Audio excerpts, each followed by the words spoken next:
El viernes 25 de septiembre de 1981, Thelma Pauline Melton caminaba por el sendero Deep Creek, en el Parque Nacional de las Grandes Montañas Humeantes en Tennessee. Esta era una zona a la que había estado acudiendo todos los veranos durante casi 20 años, por lo que era un sendero con el que estaba familiarizada y había caminado muchas veces. En ese momento Thelma tenía 58 años y estaba jubilada, y caminaba con dos amigos suyos que formaban parte de un grupo que se quedaba en el campamento. Alrededor de las 4 de la tarde, mientras caminaban, sus dos amigas se burlaron un poco de ella, porque parecía caminar más lento de lo normal y se estaba quedando un poco atrás. Entonces, como para mostrarlos, Thelma aceleró y los pasó. Luego comentaron lo rápido que iba ahora, y Thelma miró hacia atrás, se rió y siguió adelante. Cuando estaba a unos 75 metros de ellos, llegó a la cima de una pequeña colina y luego se perdió de vista. Y curiosamente, esta fue la última vez que se vio a Thelma. Al llegar a la colina unos segundos más tarde, esperaban verla a lo largo del camino, pero no había rastro de ella. Es un sendero muy boscoso con algunos giros y vueltas y pequeñas colinas, por lo que no fue tan extraño. Luego, sin darle mucha importancia, pensaron que simplemente regresaría al sendero donde estaba su esposo, Robert. Entonces continuaron y llegaron al remolque menos de 30 minutos después, solo para descubrir que ella tampoco estaba allí, y que Robert no la había visto desde que se fueron. Alarmado un poco más, Robert hizo algunas llamadas para ver si había ido a alguno de los remolques cercanos. Mientras tanto, las dos amigas les dijeron a sus maridos que se fueron de inmediato, que volvieran sobre sus pasos por el sendero. Rápidamente recorrieron toda la distancia y aunque había mucha gente, no había rastro de Thelma.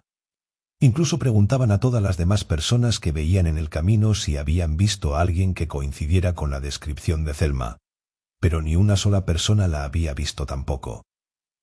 Finalmente, 1 hora y media después, cuando estaba claro que el asunto iba en serio, llamaron a la policía y denunciaron oficialmente su desaparición. La policía llegó poco después y se inició una búsqueda exhaustiva, y en el transcurso de 4 días mantuvo el rastro cerrado y recorrió la zona. En total, terminaron siendo 160 kilómetros de senderos, con más de 100 buscadores y equipos de perros en los caminos y en el bosque. Desafortunadamente, después de todo, no había nada. No hay señales de lucha, ni olor, ni rastro de Thelma. Ahora, ese día, abandonó el camino sin su identificación, billetera y llaves. Lo único que llevaba consigo eran sus cigarrillos. Además, estaba tomando medicamentos para la presión arterial alta y las náuseas, que también había dejado en el remolque. Debido a que no tenía ninguno de sus artículos esenciales, y porque fumaba 2 paquetes al día y no podía caminar muy lejos ni muy rápido, la policía inicialmente sospechó que se trataba de un juego sucio. Tal vez había sido secuestrada por alguien a lo largo del camino. Sin embargo, el problema con esta idea, como la policía aprendió rápidamente, era que Thelma no era una mujer pequeña. Medía 1,77 metros, pesaba 81 kilos. No habría sido un blanco fácil, especialmente no en un periodo de tiempo tan corto en un camino con un grupo de otras personas. Es casi seguro que habría gritado o algo así si la hubieran atacado. Entonces, después de darse cuenta de esto, la policía comenzó a explorar la posibilidad de que tal vez Thelma hubiera elegido desaparecer. En esta parte de la investigación hubo algunos hallazgos interesantes, pero desafortunadamente solo aumentaron el misterio. Lo primero fue que Thelma había preparado una salsa para la cena ese mismo día que tenía la intención de comer con Robert más tarde. Esto parece indicar que esperaba estar de regreso. La siguiente cosa extraña es que, en los 4 años anteriores a su desaparición, Thelma se ofreció como voluntaria para repartir comida a los ancianos durante la semana. Y lo hizo todos los días, sin faltar un día, desde que Robert tenía uso de razón. Pero el día que desapareció, por alguna razón desconocida, decidió no entrar. Además de eso, en esos 4 años nunca había usado el teléfono allí. El día antes de su desaparición, había usado el teléfono e hizo una llamada a alguien desconocido. Y también se desconoce de qué hablaron. La única otra información sobre su caso que parece notable es que su pastor, en quien confió, dijo que Thelma había estado luchando con la pérdida de su madre a principios de ese año. También afirmaría que creía que ella estaba teniendo una aventura. Ahora, para ser claros, esto nunca ha sido corroborado, y no hay evidencia que lo respalde, pero de cualquier manera ha llevado a la especulación. La gente ha sugerido que Thelma puede haber estado descontenta con su vida, casada con un hombre que era 20 años mayor que ella. Debido a la diferencia de edad, su esposo Robert era mucho menos móvil y activo que ella. Entonces, operando con esta teoría, se ha sugerido que la llamada fue a esta pareja para planear su escape al día siguiente. Al mismo tiempo, esto parece inverosímil, y los momentos previos a su desaparición parecen demasiado orgánicos.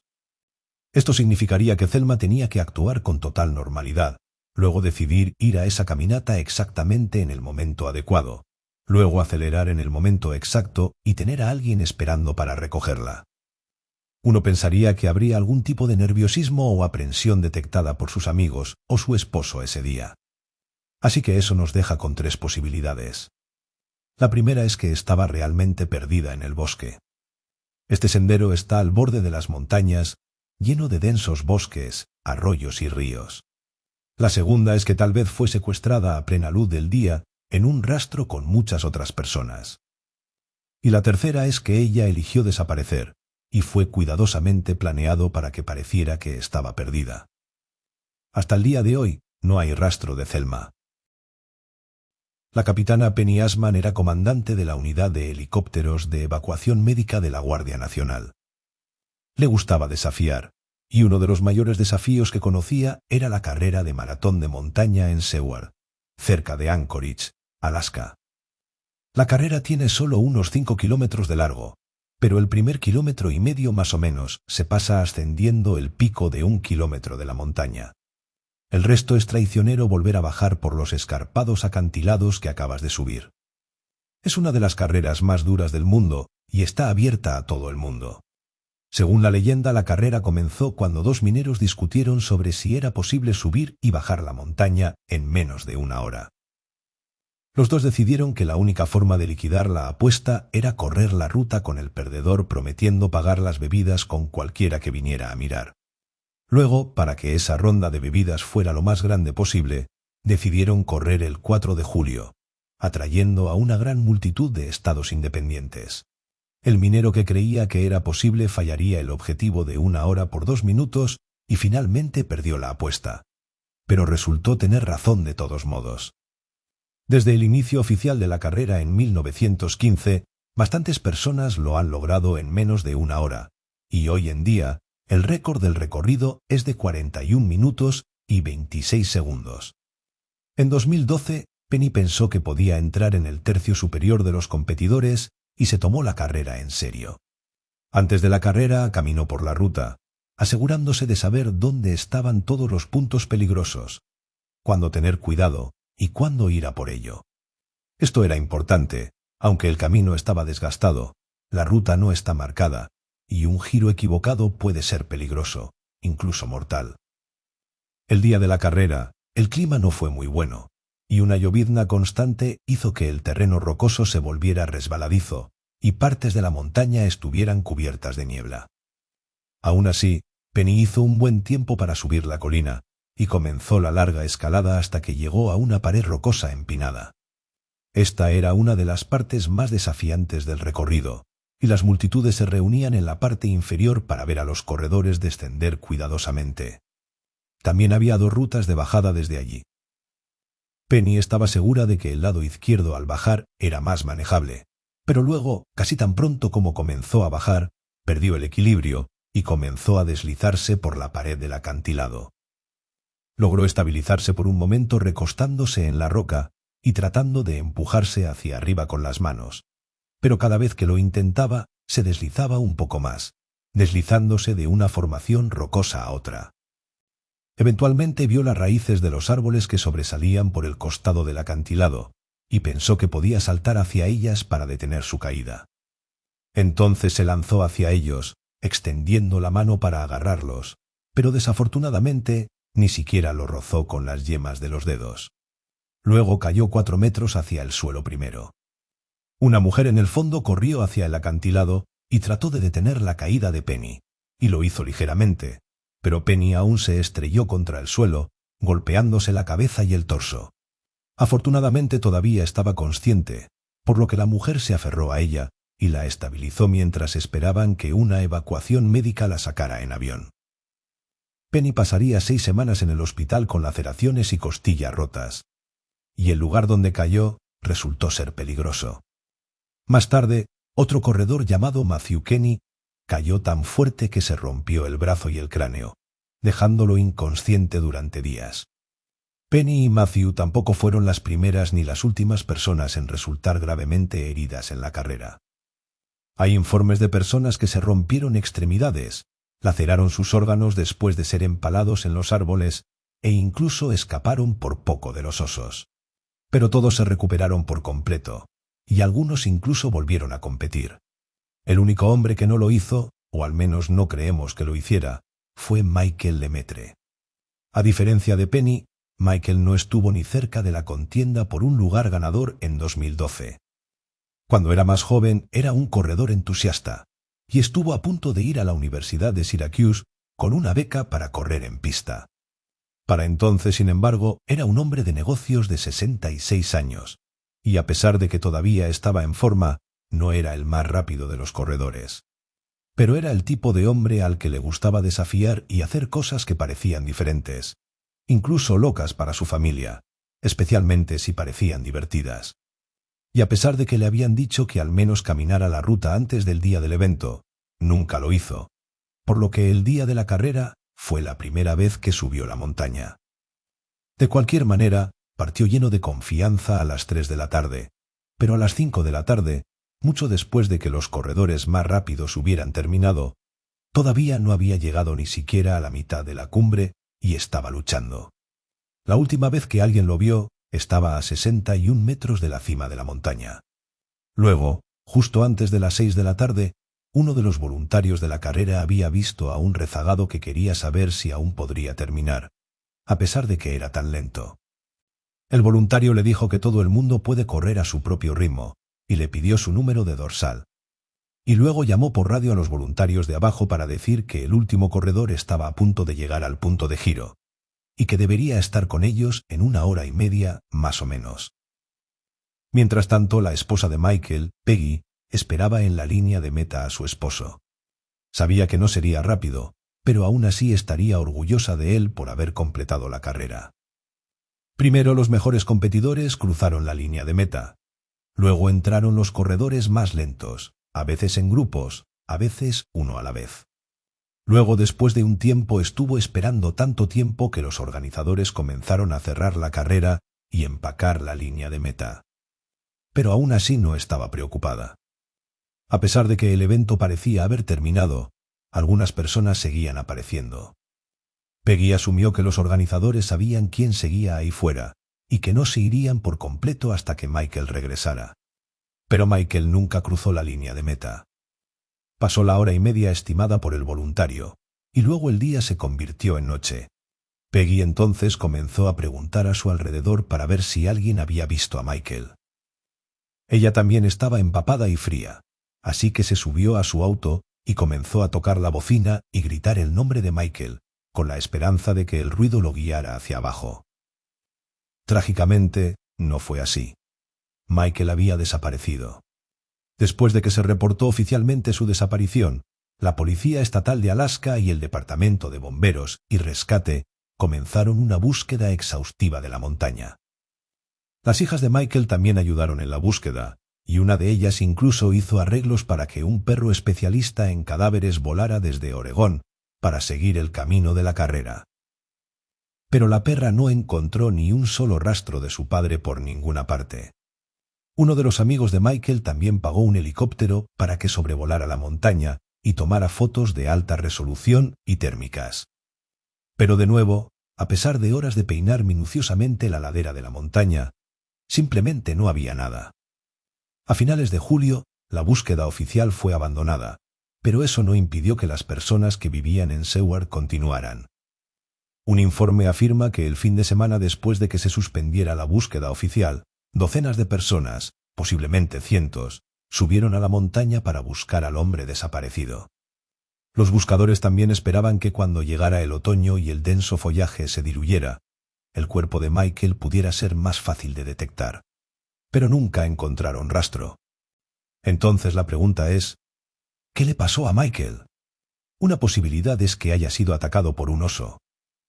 La gente ha informado haber visto osos o incluso huir de ellos durante la carrera antes. En 2017, hubo ataques consecutivos de osos en la zona, incluido un ataque a un corredor de 16 años que se perdió compitiendo en otra carrera no lejos de Anchorage. Pero debido a que nunca encontraron a Michael, no hay forma de saber si le sucedió lo mismo. Con toda probabilidad, simplemente se perdió. Michael no tenía la mejor vista. Sufría de glaucoma avanzado que destruyó su visión periférica y estrechó su vista tanto que una vez lo llamó una discapacidad. Incluso para alguien con una visión 10 de 10 en un día despejado, la Mount Marathon Race es una ruta difícil de seguir. Incluso hay lugares en la montaña de los que los excursionistas han tenido que ser rescatados con tiempo soleado. En un día húmedo y brumoso como el 4 de julio de 2012, su mala visión podría haberlo llevado por el lado equivocado de la montaña, donde podría haberse resbalado y caído en un barranco, para nunca ser encontrado. Pero incluso si se perdió, como suele ser el caso con desapariciones como esta, todavía es difícil comprender cómo alguien puede desaparecer tan completamente en un periodo de tiempo tan corto.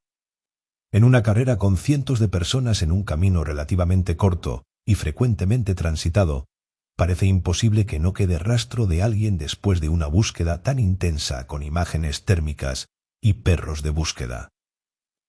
De cualquier manera, la desaparición de Michael cambiaría las reglas de la carrera. Ahora, si no puedes llegar a la mitad de la montaña en una hora, te ves obligado a dar la vuelta y volver a bajar. Los corredores también tienen que firmar una declaración, diciendo que han corrido el recorrido antes, ya sea en un año anterior o yendo a una de las 2 carreras de entrenamiento que se realizan en el periodo previo al evento. La carrera también se ha desviado, evitando los peligrosos acantilados donde cayeron Penny y Matthew, pero aún así, a partir de 2023, no había señales de Michael. Cuando Mildred Young revisó su contestador automático el miércoles 15 de abril de 1998, esperaba que la llamada que había perdido fuera de su hija, Diane.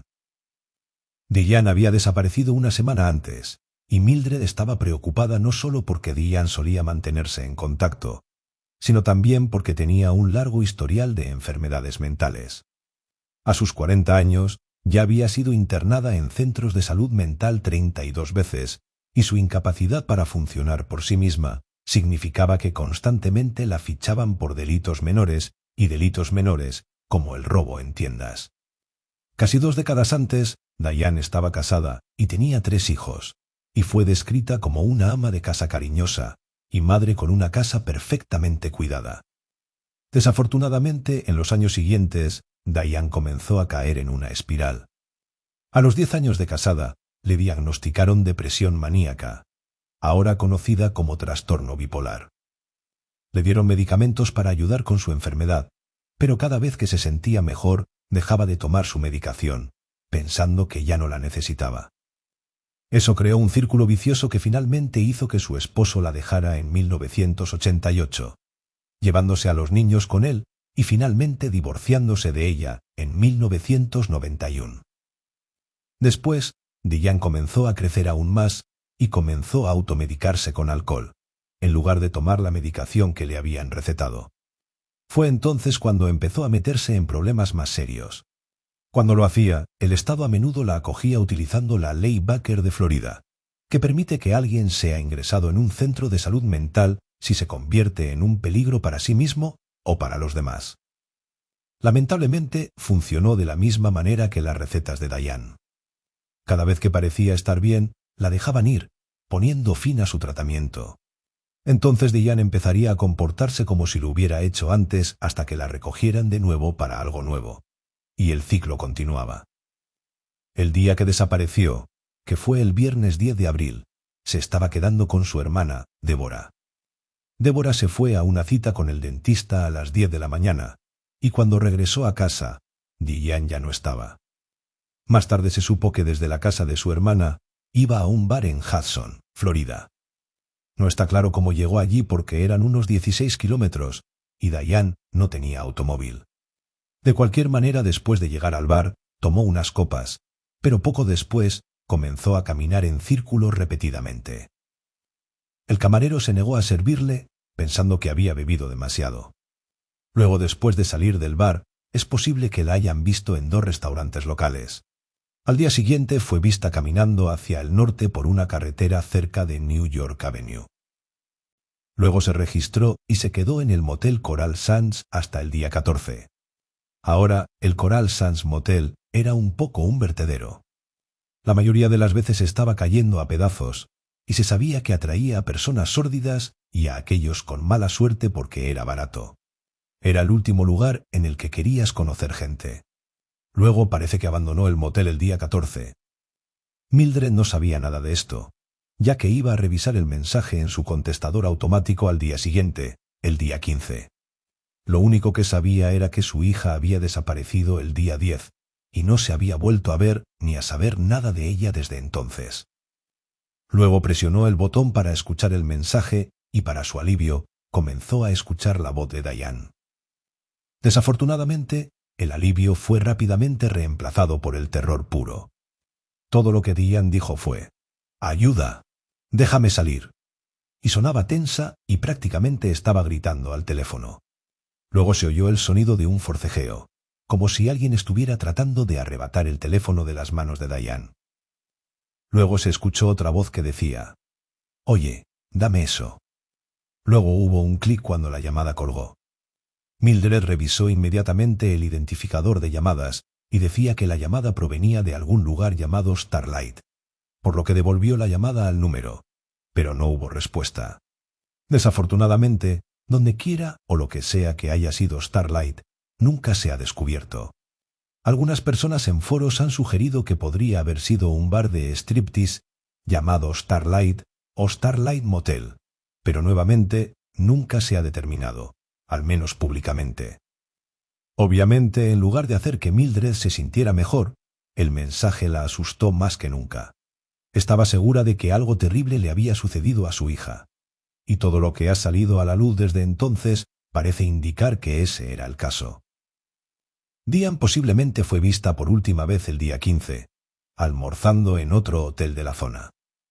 Esa noche, una mujer que caminaba hacia el trabajo en Hudson se dirigió a la avenida Nueva York, a unos pocos kilómetros de donde supuestamente se vio a Diane almorzando. Mientras caminaba, vio lo que parecía un dedo falso como el que se consigue en una tienda de novedades. Tenía un clavo pintado de rojo brillante y se dejó a un lado de la carretera. La mujer siguió caminando, pero cuanto más lo pensaba a lo largo del día, más le molestaba, por lo que le pidió a su novio que fuera a mirar al día siguiente. Horriblemente no era una broma. Era real. Luego fue llevado a la policía, que lo identificó como el dedo de Diane. Tenían sus huellas dactilares registradas de las muchas veces que había sido arrestada, y se determinó que era su dedo medio derecho. De inmediato la policía supo que lo más probable era que se tratara de un juego sucio, pero tuvieron que considerar otras opciones. No podían estar seguros de si esto se había hecho maliciosamente o si Diane se había lastimado de alguna manera, como cerrar el dedo en la puerta de un automóvil. Desafortunadamente, las cosas solo se volvieron más extrañas a partir de ahí. Más tarde ese día, la dueña de una tienda de conveniencia estaba ordenando frente a su tienda y decidió revisar su congelador al aire libre. Habían pasado unas 3 semanas desde que había mirado adentro, y los niños del lugar a veces dejaban cosas allí que ella tenía que quitar. Cuando miró adentro encontró una bolsa, y dentro de la bolsa había ropa cuidadosamente doblada. Increíblemente me resultaban familiares. La reconoció como la ropa de Diane, porque Diane era una clienta habitual de la tienda. Luego llamó a Deborah, y cuando Deborah llegó, también reconoció la ropa como la que realmente le había dado a Diane. Sin embargo, la policía se apresuró a señalar que algunos niños que vivían cerca de la casa de Diane habían entrado poco después de su desaparición. Diane a menudo permitía fiestas en su casa, y muchas de sus posesiones habían sido robadas, probablemente por fiesteros que sabían lo que había allí. Quienquiera que haya sido podría haber tirado la ropa en la tienda, pero extrañamente estaban cuidadosamente dobladas y dejadas donde alguien la reconocería. Parece poco probable que esto lo hubieran hecho algunos niños al azar. De cualquier manera, esta fue la última pista para los siguientes 2 años. La policía habló con cientos de personas y siguió docenas de pistas, pero nada llegó a ninguna parte. El único sospechoso real que tuvieron durante este periodo de tiempo fue el gerente del motel Coral Sands, Gary Robert Evers, aunque la policía nunca ha dicho por qué era sospechoso durante este tiempo. Será más importante en solo un segundo. El 24 de noviembre de 2000, 2 años después de la desaparición de Diane, el Tampa Bay Times publicó una actualización rutinaria sobre el caso. Al día siguiente, la novia del hermano de Diane, Terry, entró en un Circle K para comprar algo.